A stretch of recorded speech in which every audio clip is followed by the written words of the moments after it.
What's happening, folks? This is your resident master of education here, the Educator, and today we're going to be looking at how to get started in parkour, just generally speaking. There are a lot of things that you can do to get started.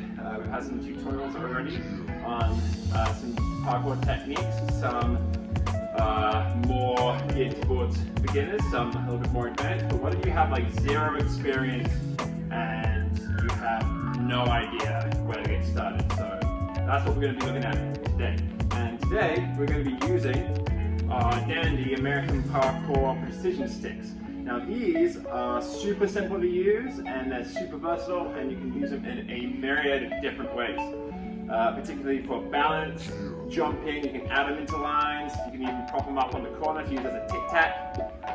There are so many different things you can do. But today, we're going to be looking at some exercises to get you guys started and help to build up some of that confidence, courage, and baseline strength and stability, so that when you get into the more difficult techniques, you're going to be right into them. So let's go.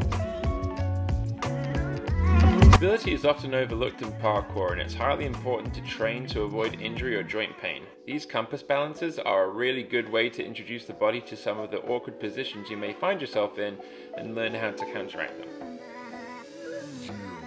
Balance squats are a fundamental exercise in parkour as they help to strengthen the legs for jumping and landing. You can start with a ball between your legs to maintain a safe position for your knees, and as you get more comfortable with the movement, you can take it away and really focus on not letting your knees bow inward, staying as parallel as possible. If you want an extra challenge, you can put a resistance band around your legs to force you to actively resist the band and push your knees outward, offering an enhanced stability exercise.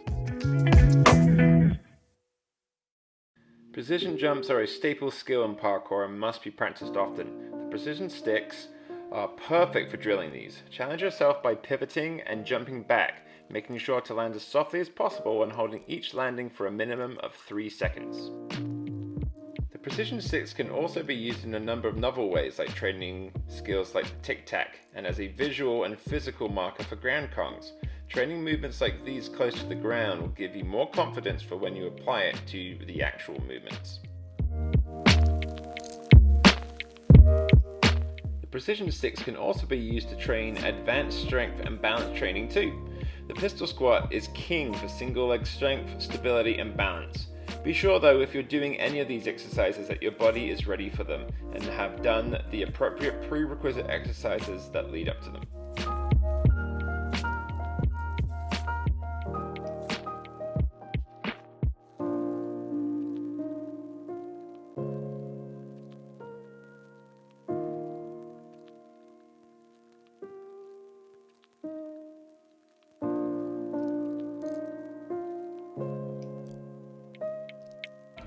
So there you have it, folks. Those are just a few of the many ways that you can use these super fancy dandy precision sticks fashioned by American Parkour. I'll be linking a link to purchase these in the description below. As always, be sure to like, comment, subscribe. But until next time, this has been The Educator.